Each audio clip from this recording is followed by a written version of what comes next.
Hi there, I'm Michelle Singh, and I want to welcome you to the Restful Teacher Challenge. Now, I created this challenge because I have been on the other side of burnout. I have been on the other side of dread. I have been on the other side of drained, okay? And I know what it feels like to be completely overwhelmed and stressed. I know that feeling of being pulled in thousands of different directions. And I know what it feels like when everything is all too much and my brain and physical body and spiritual being is at capacity. So I hope that you're able to gain practical insights from our guest speakers and fellow educators and professionals who will be sharing with you on this challenge. So thank you for joining the challenge, and let's meet our special guest speaker for today. Welcome to our Restful Teacher Challenge. I am so happy to introduce to you a former classmate of mine. So y'all, this has been over 20 years. 20 years. It's been a long time. I know we look young, but it's been over 20 years. That's right. We look young. But I would love to introduce you to Miss Geneva Brown. Geneva, thank you for being part of the challenge. And I would love for you to share a bit about who you are and the important work that you do personally and professionally. All right. Hello, everyone. And I have been in education for about 9 years now. I didn't always start out in education, but I know that it has definitely been my calling to be a part of the education world and educating teachers. And from the moment that I first started teaching, I found my true passion for helping not only the children, but for helping other teachers as well. So throughout this journey, for these past 7 years, I've come to understand the teacher world because, you know, as teachers, we have our own language. We have things that we say that only teachers can understand or relate to, which is unique to us. And I'm just so grateful to God that I get to be able to share with other teachers my experience and let teachers know, you know, we are not alone. So currently, I have been serving as a lower grades elementary teacher, but more recently, I'm now a reading interventionist where I work with all grade levels in the elementary level from K through 5. So that's a little bit about me and how I came to be in education. Okay, I love it. And I love that you talk about us having our own language and unique qualities that are just for us. Because, yeah, to be honest, if you don't live the teacher life, you don't know how hectic but also rewarding it is, and how much we pour into those that we serve, teachers and students alike, and parents and families, and how much of a toll that could take on ourselves to where Mm-hmm. we don't even realize it until it gets to a point where we're like completely burnt out, right? And so I would love for you to tell us a bit about how you came to, I want to say, just have practices in your life that help you to maintain balance, to find joy, to rest.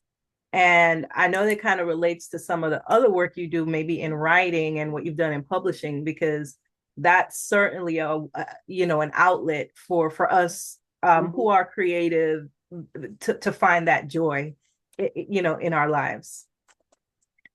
The very first year of me teaching is when I realized that I did not have that teacher life balance. Uh, my husband and my children were used to me always being available to them emotionally and just in their presence. And so when I first started teaching, I was so consumed with doing the teaching things that I was neglecting my home life and myself. And so through that first year, after that first year of just surviving, I said, I don't ever want to go through another year like this. And I don't want other teachers, especially new teachers, to come into the profession and have this life before teaching. And now you have this life during teaching. And then we all know as teachers who get that summer break, you're like, this is my life, you know, this is the life I can go back to now Mm. before I started the school year.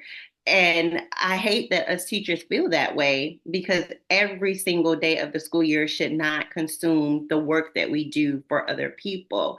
Mm. So as I began to think about that, I first started out trying to do like these helpful tips for new teachers. And I started out writing a little bit about that, about how new teachers can find ways to help get themselves organized so that they can prioritize their personal life and their home life.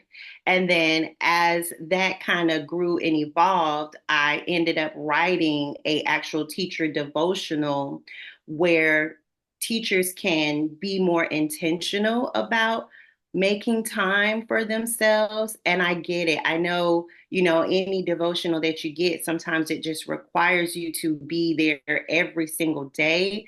But with this one, it's more of a guide to just give you some things to kind of think about who you are as a person in the profession and what you can do for yourself, to better educate your students and teachers if you're an academic coach or whoever you are, and to be present in your home life, because every single day we have small victories. That's my thing. And I feel as though when you are writing in your journal and you're meditating on the things in your journal, that you can begin to find that rest and that peace, that today wasn't an epic fail. There was something in my day that went well.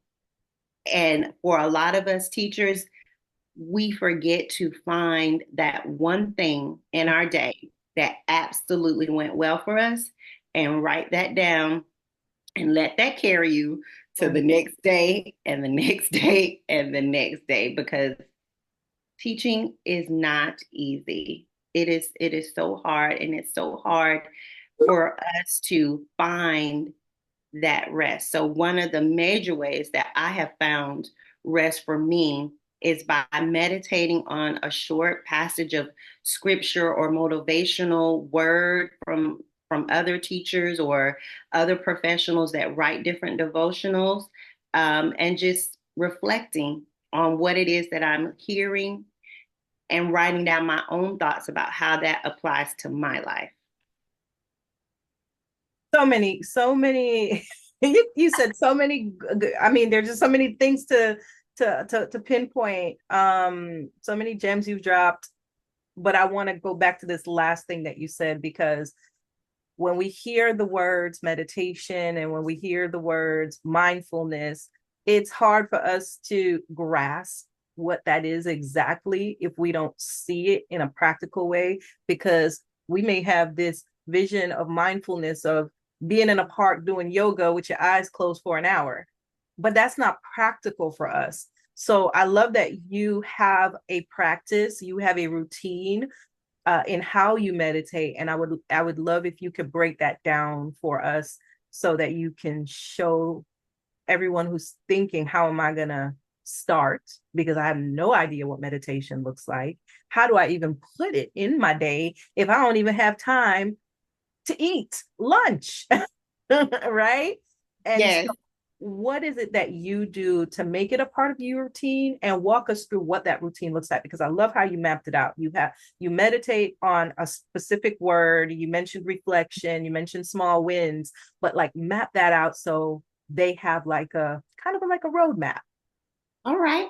So, craziest thing, and I tell everybody that asks me about it. Number one, I have post-it notes in my bathroom on my shower. First thing when I get up and I'm getting ready, that post-it note is there and I'm reading it. And that's my first step in meditating on it. So from there, I can begin to kind of focus my day and focus my mind on that thing. And you can do it however you want. It doesn't have to be scripture based. It can be something that you want to just always remember about who you are or what you want to focus on that day. So I'll always do that. I will have that on there. And then when I'm in my classroom, I have all of these little affirmation just things all around my classroom. While I'm teaching, if I look up, I can see one of those reminders that helps me. And y'all, it's not good for me. It's good for the students too, because they're looking around the classroom and they're reading it and they're saying that I am capable, I am worthy, I can do it. I'm not just a test score. All of these things that I have, posted around my day in my classroom. And those are just little things that you can do that just makes it more intentional, because when you least expect it, like, bam, that note is right there for you to remind you of what you need to do. It's almost like a quick moment of a reset. As soon as you read that affirmation and you see it, Yeah. that's what it is. And then, of course, normally on my planning or on my lunch break, that's when I will actually do the devotional. I don't always do it every single day. Sometimes that day I might just need to pray for a moment, or I might just need to talk to another teacher for a moment. But I do at least try to commit to at least 1 to 2 times a week to work in my journal and read whatever it is for that week, and then just write my notes. I never take it home with me. I never take it home with me. Why? So tell us The why. reason why I don't take it home with me is because for me, this is about school. Okay. And I want to leave school at school. So before I leave school, this is me saying, I am now about to enter into a rest from school. I'm going to write up whatever I need to write in my journal. And then now I'm going home. Mm-hmm. And that's it. Oh And my I'll goodness. start again the next day. So you have set a boundary. That's what you've done. Yep. You have set a boundary where you end one routine and you're transitioning now to the next thing, and you're not bringing anything from that to the next to that can impact it in any way. Yep. I love that. I love that you're able to make that separation, because a lot of times we don't turn off.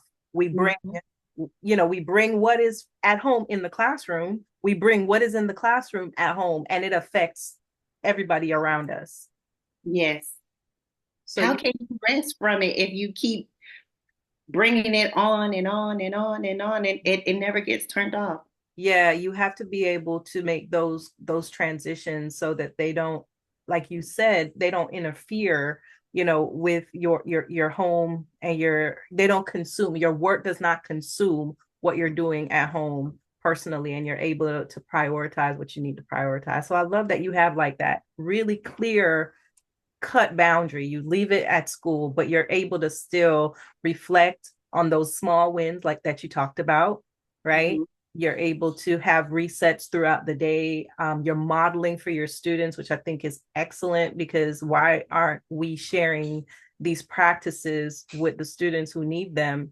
We're learning them in our 40s, our 50s. Mm-hmm. We didn't do these things when we were 10 and 11 and 12 and 13, because we didn't know what we didn't know. But if you are able to do these things and model for your students and show them, to help them develop habits so they don't get like us in their 40s, and you're just now resting, you're just now implementing these things that are going to be beneficial for your health, right? So modeling I think that's so key. And I love that you brought that up. Another thing you mentioned twice was who you are, like knowing who you are. A lot of times we don't spend time with ourselves individually to really understand, well, who am I and what is it that I really like? Like, what is it that brings me joy? Not because my kids like this or my husband likes this, but what really truly brings me joy. Mm-hmm. So if you could talk about that just a little bit, what does that process look like to really sit down with yourself to understand what brings you joy? Because I think understanding what brings you joy is going to help you select the types of practices that you implement in your day. Like, why would you do meditation if that don't bring you joy? Why would you listen to a certain genre of music if that don't bring you joy? Right. Why would you participate in why would you run if that doesn't bring you joy, well, you could just go outside and do a stroll, right? Right. Or do a dance class or something. So talk about, why it is important to know who you are and how you can like sit with yourself if this is not something that you even know how to do. One thing that one way that I came to realize the importance of knowing who I am was one of my cousins, she had this workshop to help women, and she had a therapist come and speak to us, and she talked about a lot about this inner child. And one of the things that kind of resonated with me was we needed to find out that inner child, and that would help us to basically heal and to know who we are. And so as I did my own work with that, I became to realize that, the things that you loved when you were your inner child, your small child self, those things have not gone away. They are still there. Sometimes we just don't do those things anymore. Hmm. Like I loved when I was a little child, I loved drawing. I loved putting things together. I love being in my closet and mix and matching clothes. And my husband thinks that is absolutely crazy. But when I do that, that brings me joy. And that quiets my mind for me to be with myself and be happy with who I am and what I like. So, yes, if you come in my closet, it is color coded. It is color coded the whole rainbow. Oh But gosh. that brings me joy. And that was something that I loved to do when I was younger. I'm very crafty. I like crafting things. I like making things. And so when I'm doing something that I love, that's when I'm at my most peaceful self and I'm enjoying who Mm. who I am. And like I said, my husband thinks it's Oh absolutely my gosh. crazy, I but I love this conversation. I love that about me. And that's just gonna be me. Yeah.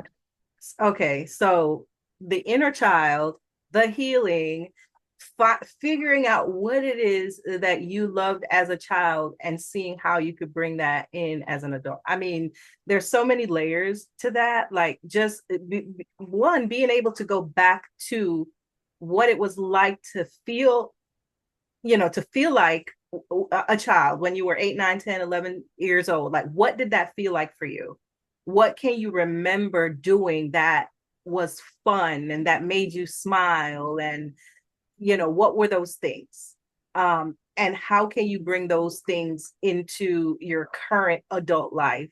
And then healing from whatever happened in the past, being able to acknowledge it, recognize it, acknowledge it, and say, how can that help me to be better as an adult? How can I use that experience to be better as an adult? I was laughing when we were talking about your closet because, girl, my closet is color coded. My closet has hangers that are all the same, right? Same color. Like I have to use a certain hanger. If my daughter takes one of my hangers, I know, and I'm gonna go in her closet and take it back because I have a certain number of hangers. They are spaced equally in my Good. closet. And it is, yeah, that makes me happy. Yeah. They make fun of me, but that makes me happy. Listen, as you were talking about the inner child part, and I remember I had a flashback. I went back to Jamaica and I went back to playing with my little Barbie dolls and making clothes for them. My grandmother taught me how to sew. So I was hand sewing clothes for them. And I was finding material, from scraps and things, clothes that we weren't wearing anymore. And I was putting together outfits and sewing it for them. And so it made me realize, well, yeah, that's why I like to put little colors together when I'm going out and with my outfits. And I'm like, yeah, that's true. Like that actually does bring me joy. Yeah. I'm serious. It does. One of the other things that brought me joy was I actually, when I was younger, I used to write. And I used to say that one day I would be a book editor because I would not only would I write, I would love to read.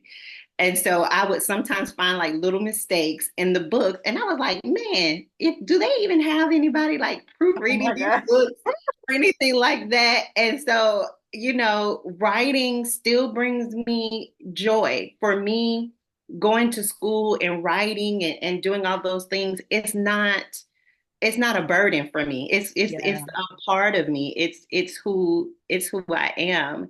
And so yeah, I would just challenge anyone to see what it is that you really enjoyed doing, as a small child, and use that to bring you joy now, as an adult. Yeah. Yeah. I You love can that you said find the thing that you did as a small child, but you said the word burden. What wasn't a burden for you? And find that thing. Yeah, it was not. It was not a burden like that. It didn't seem like, it didn't seem like it was something that I just absolutely had to do because my mom or whatever was going to make sure that I did it. Hmm. Something that I genuinely love to do.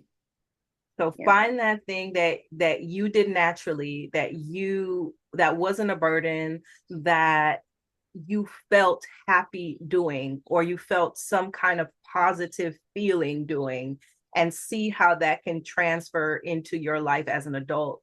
And that could be the thing that you put as part of your routine Hmm. for to cultivate joy as you're developing a practice of restfulness, right? So it could be playing with colors. Hmm. I do adult coloring books because I do like to do the coloring, the playing with the colors, right? It could be the writing, like you mentioned. It could be writing. I always challenge, like for me, it was like a scavenger hunt or a challenge if I was reading a book and I saw a mistake. So just like you, I'm like, oh, and it was like a challenge for me to try to find to see if there were other mistakes. Yeah. That is so funny. I thought like that was just my weird, me being weird. No. There's another person out there that thought the same thing. And probably many more people. Y'all are not weird. That's okay. That brings you joy. That's a small Yeah. win, right? So Yeah. what are those things that you can just start doing in your day to day, every day? Because the key is consistency. This is not something that you're just gonna do once a week and you're gonna be okay. You have to be able to consistently put these things in your routine. So if it's reading scriptures, or reading like there's lots of books. um some authors I'm thinking about, like I know Brene Brown talks a lot about vulnerability, and she has some pretty powerful quotes. And so maybe it's reading a quick excerpt from a book, or reading a quote, reading an affirmation, whatever it is, just reading it and reminding yourself of it, and being able to reflect on it, like what did it mean. So reflection is, we hear the word reflection, we're like, okay, I'm just going to sit here and think about it. Maybe have a prompt that you're responding to as you're reflecting.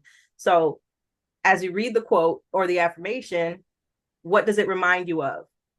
What does it, what are some ways that you reflect, Geneva, as you are reading your quotes and your affirmations, and you're doing your writing at the end of the school day? The There are two things that I always consider when I'm doing my reflection. One is I always want to make sure that I have done a good service.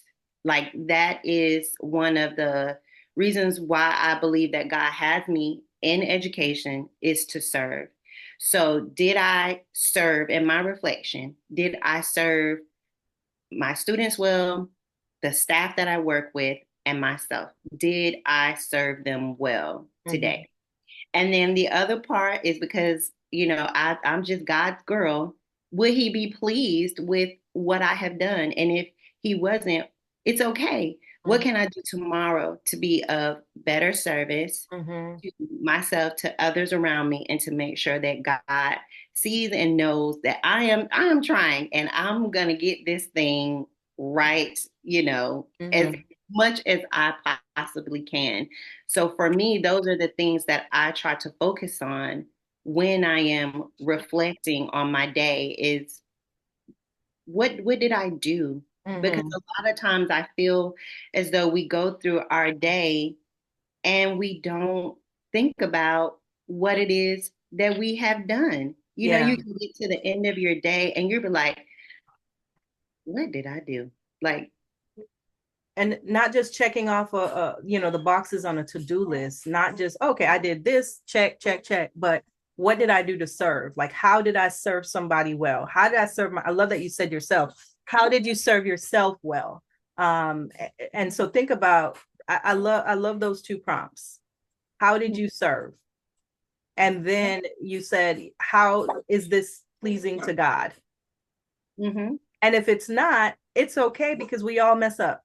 yeah, But how do you learn from that setback? How do you, turn that trial into a triumph for the next time? for the next girl. Oh, Lord. Number one, you got to really understand that you are forgiven and that you made the mistake and you're not going to carry that in with you. You Mhm. that is one of the hardest things for anybody to do is whenever we realize that we've made a mistake. Even students, when Yeah. they make a mistake, they really sit with that mistake for so long. And we don't have to sit with those mistakes that we've made for so long. We do need to just accept that we made the mistake Yeah. and then just find the way path forward Yeah. to how we can turn that mistake into a victory. So for example, I might have not served my student well because I was just not in a rush. I was in a rush of trying to get a lesson done or whatever. And at the end of the day, I realized, so and so was really needing something from me. And I was in such of a rush. Mhm. Maybe they missed something that I should have been doing for them.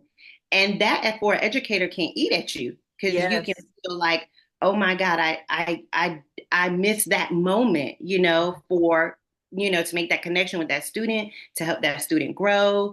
I missed it. And so what I have gone to do is I'll make time and I'll say, you know what? If I got to go pull so and so in the cafeteria in the morning, if I got to go and sit, for a few moments or find them when they transition in from the hallway and Yeah. say, I did notice that you were doing such and such, Yeah. and I'm sorry. Do we need to talk about something? Do we need to do Yeah. that? And not only do you need to do that with the students, you got to do that with the adults that you work with too. Yes. Oh my gosh. This is so So, so real.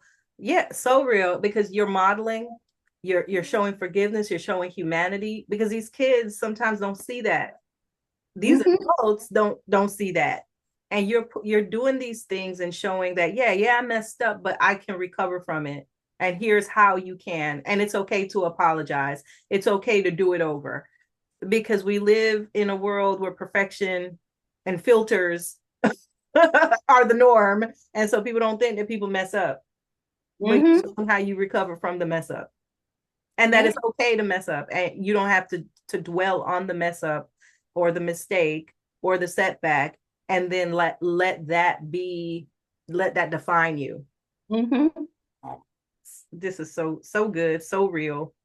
Yeah, and I like, and you have to come to a place of yourself within yourself that you're okay with doing that, Mhm. because some of us, unfortunately, some of us think we're just all perfect and we're not. We're all striving to be better educators, better mothers, better sisters, better aunts, if there's grandparents, we're all striving to be better.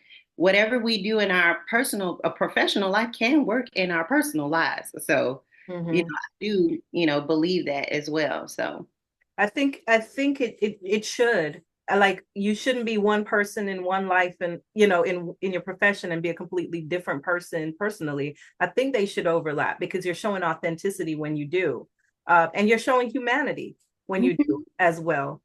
And we all know that we want our students to connect with us. We want to build good relationships, strong, solid relationships with our students and our families. We can't do that if we perfect and if we fake, mhm. right? Your Can't- students are going to see right through that. And so you have to be human. You have to bridge that gap between who you are at home and bring, you don't have to bring everything in the classroom, but they have to know that you are a human being. You got a husband, you got kids, you got dogs, you are, Yes. those kinds of things, because that's the start of building those quality relationships Mhm. with the students and the families. But if all they see is you dressed in a suit all day and you're getting through the lesson and that's it, that's not real. that Yep. that is not an opportunity for connection at all. At all, at all. And I know we probably weren't supposed to be talking about I connection, know, but but listen, we're talking to teachers and we talking about teaching, so yeah. But I've heard this saying, and it's so true. Students do not learn from people they do not like. And if you are not likable, they ain't gonna learn from you. You yeah, could be the best teacher. You can have all the strategies. If they don't like you, they're not going to perform for you. They're not. yeah, I do agree. Students, they have to see the human connection in you, Mhm. absolutely. And I think it goes back to us knowing ourselves, like you said. Like, we have to know who we are. We have to know who we are, and we have to have strategies to help us develop that awareness of who we are. And once we know who we are, we can then begin to start doing things that bring us joy, because joy comes from within. Joy is not because somebody told us this is going to make us feel good. Right. It comes from within. And then once we find those activities and those practices, we could start implementing them throughout our day. And those can be part of like our routine, like our restful routine, for us to be able to cultivate, whatever plans we need to have in place so that we can be well and teach well. Mhm. Teach while we feel well, right? Yeah, absolutely. So, all right. I know we talked about a lot. There were so many things in the conversation, but I want you to talk about, and if you could give one piece of advice to teachers, new teachers, veteran teachers, uh, whoever, any teacher, if you could give one piece of advice to them about how they can cultivate joy through rest, what would it be? And I also would like for you so as you're thinking about that, I also would like for you to share your devotional, your journal. Okay. One piece of advice of how they could cultivate their joy. Mm-hmm. Gosh.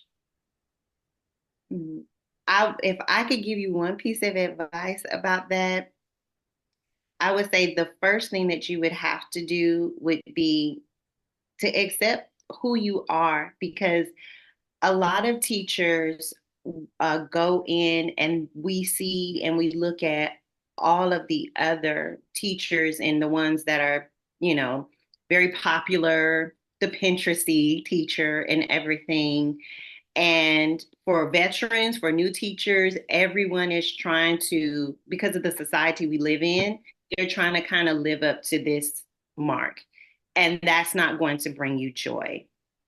Being the teacher who you can be with the teaching tools and resources that you have, that is going to bring you your biggest joy. Knowing that you don't have to measure up to any of the Pinteresty teachers, that is going to bring you joy. Being who you are, authentically you, bringing whatever you have to the table, that's going to bring you joy. Okay, I love it. Love it. Being you, figuring out who you are, and that takes a lot of work. That's it. Mm-hmm. And you mentioned earlier, about the inner child and healing, and so you may have to do some introspection Mm-hmm.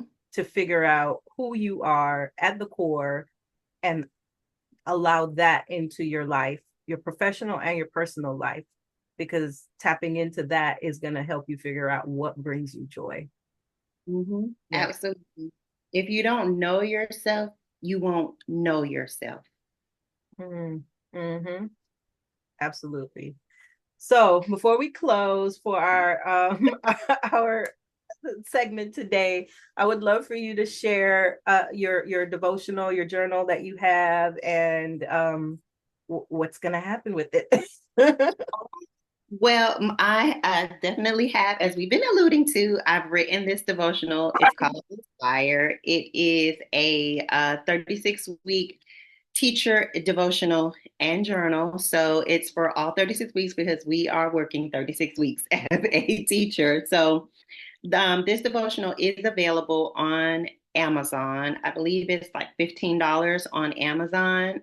But for those of you that are watching, I don't know how we're going to come up with it, but three of you will be able to get one of these devotionals for free. I will sign it with a special little surprise with it as well.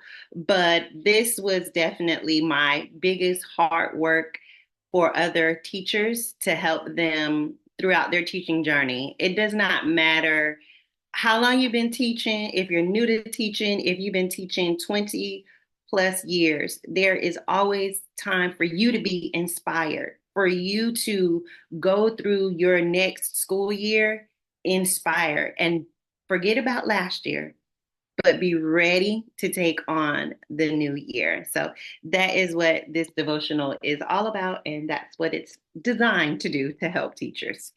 Thank you so much for sharing about that and offering three of them for someone in our Restful Teacher community. What we'll do is we'll look at who's commented and watched our challenge, as well as who's part of the committee. Put you guys in like a little raffle and select three names, and then we'll reach out for your address so we can send it to you. And Geneva will sign it and give you a little special something Yep, I will. along with it. But I love that it is 36 weeks. And, Geneva talked about having those boundaries where you do all the reflection and the small wins and things like that in your classroom. And then you go home. So that could be what you do with that, right? You can leave that as in your classroom to do all of the things that you need to do at the end of the day. And now it's off your mind and you go home to be with your family. Mm-hmm. Absolutely.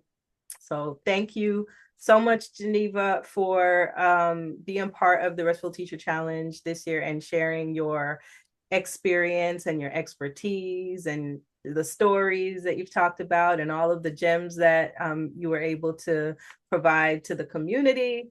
And if you have any final words, anything left to share before we close?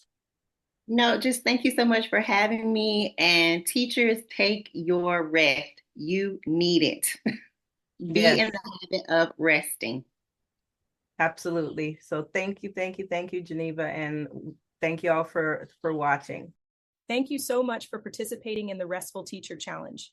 I hope you found our guest speakers' insights inspiring and practical. Take the time to plan and implement your joyful rest daily, and tell us about it in the community.